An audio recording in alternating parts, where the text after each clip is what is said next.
Chapitre 53. D'Esdrelon à Anganim, en passant par Magédo.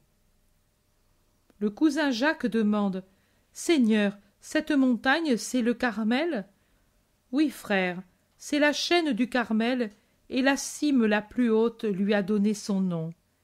Il doit être beau de cet endroit aussi, le monde. Tu n'y es jamais allé ? Une fois, j'étais seul, c'était au commencement de ma prédication.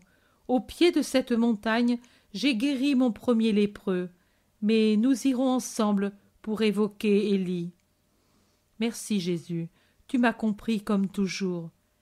Et comme toujours, je te perfectionne, Jacques. Pourquoi ? Le pourquoi est écrit au ciel. Tu ne me le dirais pas, frère, toi qui lis ce qui est écrit au ciel ? Jésus et Jacques avancent côte à côte, et seul le petit Jabé, que Jésus tient toujours par la main, peut entendre les confidences des cousins qui se sourient en se regardant dans les yeux. Jésus, passant le bras sur les épaules de Jacques pour l'attirer encore plus près, lui demande: « Tu veux vraiment le savoir ? Eh bien, je vais te le dire, par énigme, et quand tu en trouveras la clé, tu seras sage. Écoute. » Les faux prophètes étant réunis sur le mont Carmel, Élie s'approcha et dit au peuple: « Jusqu'à quand hésiterez-vous entre les deux partis ? Si le Seigneur est Dieu, suivez-le. Si c'est Baal qui est Dieu, suivez-le, lui. » Le peuple ne répondit pas. Alors Élie poursuivit: « Des prophètes du Seigneur, je suis resté, moi seul. Et l'unique force de celui qui était seul, ce fut son cri: « Exauce-moi, Seigneur, exauce-moi, afin que ce peuple reconnaisse que tu es le Seigneur Dieu, et que de nouveau tu convertisses leur cœur. » Alors le feu du Seigneur tomba et dévora l'holocauste. Frère, devine.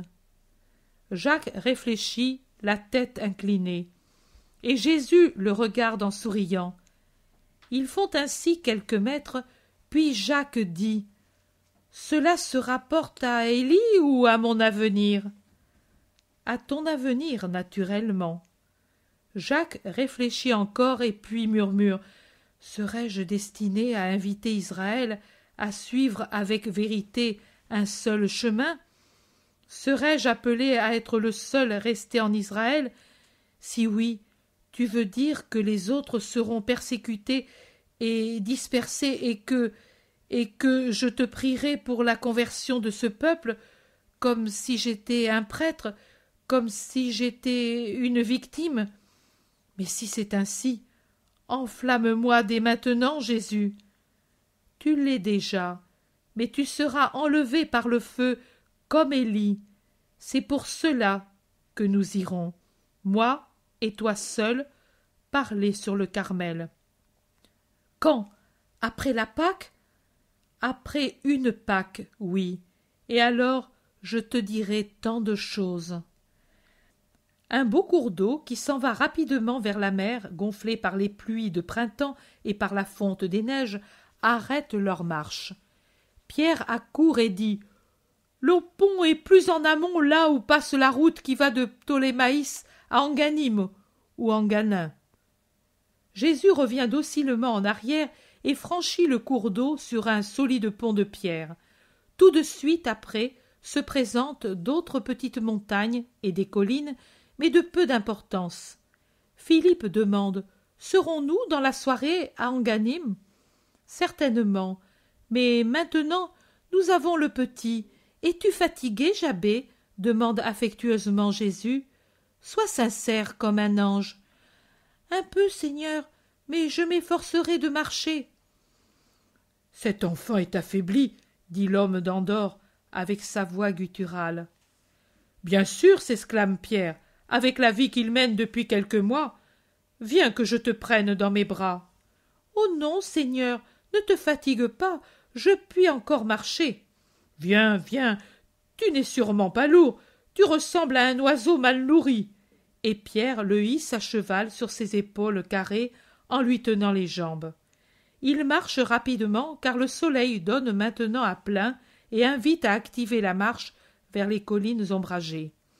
Il s'arrête dans un pays que j'entends appeler Magheto pour prendre de la nourriture et se reposer près d'une fontaine très fraîche et très bruyante à cause de la quantité d'eau qui s'en déverse dans un bassin de pierre sombre.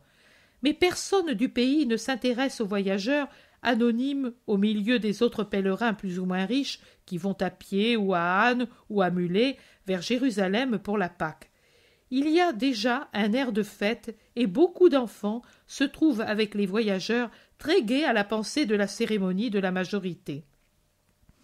Deux petits garçons de situation aisée viennent jouer près de la fontaine pendant que Jabé s'y trouve avec Pierre qui l'amène de partout avec lui en l'attirant par 1000 petites choses. Ils demandent au garçon « Tu y vas toi aussi pour être fils de la loi ?»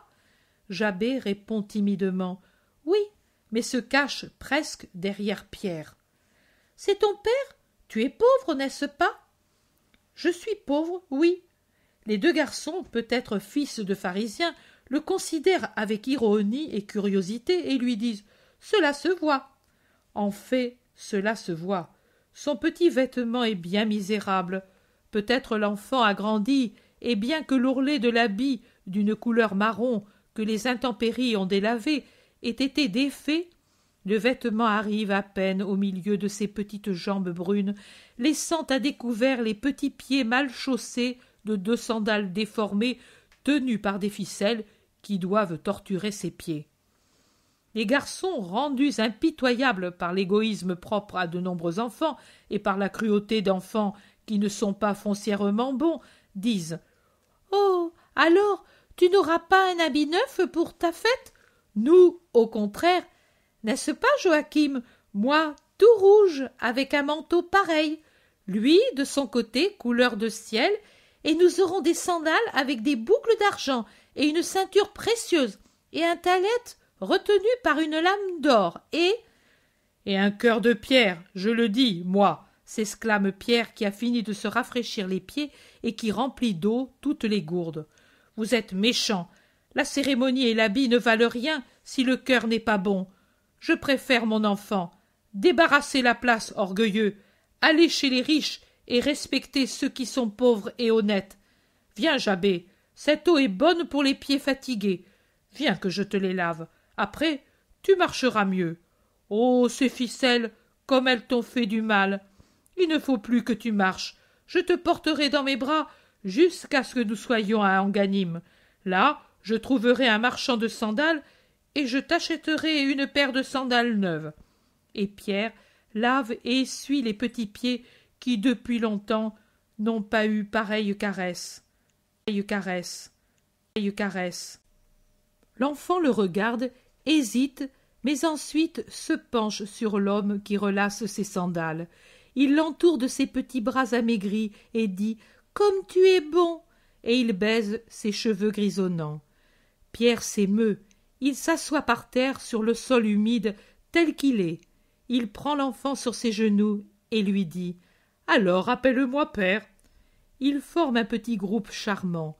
Jésus s'avance avec les autres, mais auparavant, les deux petits orgueilleux de tout à l'heure qui étaient restés en curieux demandent « Mais ce n'est pas ton père ?»« Il est père et mère pour moi, » dit Jabé avec assurance. « Oui, chérie, tu as bien dit père et mère, et mes chers petits messieurs, je vous certifie qu'il n'ira pas mal vêtu à la cérémonie. Il aura lui aussi un vêtement de roi rouge comme le feu et avec une ceinture verte comme l'herbe et un talet blanc comme la neige. » Bien que l'ensemble ne soit pas harmonieux, il stupéfie les deux vaniteux et les met en fuite. « Que fais-tu, Simon, dans cette humidité ?» demande Jésus avec un sourire. « Humidité? Ah oui, je m'en aperçois maintenant. Ce que je fais? Je me refais agneau avec l'innocence sur le cœur. Ah, maître, maître. Bien, allons, mais laisse-moi faire avec ce petit. Plus tard, je le céderai, mais tant qu'il n'est pas un véritable Israélite, il est à moi. » « Mais oui, et tu en seras toujours le tuteur, comme un vieux père, » D'accord? Partons pour être ce soir à Enganime sans trop faire courir l'enfant. Je vais le porter, il pèse moins que mon filet. Il ne peut marcher avec ses 2 sandales usées. Viens. Et ainsi chargé du petit garçon, Pierre reprend gaiement la route désormais toujours plus ombragée, au milieu des bosquets aux fruits variés. Ils gravissent des collines en pente douce, d'où la vue s'étend sur la fertile plaine d'Esdrelon. Les voilà dans les environs d'Enganime. Ce devait être une belle petite ville, bien alimentée en eau, qui lui arrivait des collines par un aqueduc aérien, sans doute construit par les Romains. Un détachement de soldats qui arrive les oblige à se réfugier sur le bord du chemin. Les sabots des chevaux retentissent sur la route qui, ici, dans les environs de la ville, montre un pavage rudimentaire qui émerge de la poussière qui s'est accumulée avec des détritus sur la route qui n'a jamais vu un balai. « Salut, maître! Toi ici ?» crie Publius Quintilianus en descendant de cheval et en s'approchant de Jésus, souriant franchement et tenant son cheval par la bride. Ses soldats se mettent au pas pour tenir compte de l'arrêt de leur chef. « Je vais à Jérusalem pour la Pâque. Moi aussi, on renforce la garnison pour les fêtes, parce que aussi Ponce Pilate vient à la cité pendant leur durée, et il y a ici Claudia. Nous l'escortons. Les chemins sont si peu sûrs. Les aigles mettent en fuite les chacals, dit en riant le soldat, et il regarde Jésus. Il continue plus doucement. Double garnison cette année pour protéger ce dégoûtant d'Antipas. Il y a beaucoup de mécontentement à cause de l'arrestation du prophète, mécontentement en Israël et par conséquent mécontentement parmi nous, mais nous avons déjà pensé à faire arriver un bienveillant petit air de flûte aux oreilles du grand prêtre et de ses compères. Et il termine à voix basse. Vas-y en toute sûreté. Ils ont tous rentré leurs griffes. Ha ha. Ils ont peur de nous. Il suffit qu'on tousse, pour s'éclaircir la voix, qu'ils prennent cela pour un rugissement. Parleras-tu à Jérusalem? Viens près du prétoire. Claudia parle de toi comme d'un grand philosophe, et c'est bon pour toi, parce que c'est Claudia, le proconsul. Il regarde autour et voit Pierre chargé, rouge, en sueur. Cet enfant? Un orphelin que j'ai pris avec moi. Mais ton homme est trop las. Petit, as-tu peur de faire quelques mètres à cheval? Je te mettrai sous ma chlamyde et on ira doucement. Je te remettrai à cet homme quand nous arriverons aux portes. L'enfant ne fait pas de résistance. Il est doux comme un agneau, et Publius le fait monter avec lui en selle. Et pendant qu'il donne à ses soldats l'ordre d'avancer lentement, il aperçoit aussi l'homme d'Andorre. Il le fixe et dit « Toi, ici ?» « Oui, moi, j'ai cessé de vendre des œufs aux Romains, mais les poulets sont encore là-bas. Maintenant, je suis avec le maître. C'est bon pour toi. Tu auras plus de réconfort. Adieu. Salut, maître. Je t'attends à ce bouquet d'arbres. » Et il éperonne son cheval. « Tu le connais? Et il te connaît ?» demandent plusieurs agents d'Andorre. « Oui, comme fournisseur de poulets. Au début, il ne me connaissait pas, mais une fois je fus appelé au poste de commandement à Naïm pour fixer mes redevances, et lui était là. Depuis, quand j'allais acheter des livres ou des outils à Césarée, il me saluait toujours. Il m'appelle Cyclope ou Diogène. Il n'est pas méchant, et bien que je déteste les Romains, je ne l'ai pas offensé parce qu'il pouvait me rendre service. » Pierre dit « Tu as vu, maître, mon discours au centurion de Capharnaüm a fait de l'effet. Maintenant, je suis plus tranquille pour faire la route. » Ils rejoignent le bouquet d'arbres à l'ombre duquel la patrouille est descendue de cheval. « Voici, je te rends l'enfant. As-tu des ordres à me donner, maître? »« Non, Publius. Que Dieu se manifeste à toi. Salut !» Et il remonte à cheval et l'éperonne, suivi des siens, au milieu d'un grand bruit de sabots ferrés et de cuirasses. Ils entrent dans la ville et Pierre, accompagné de son petit ami, va lui acheter des sandalettes.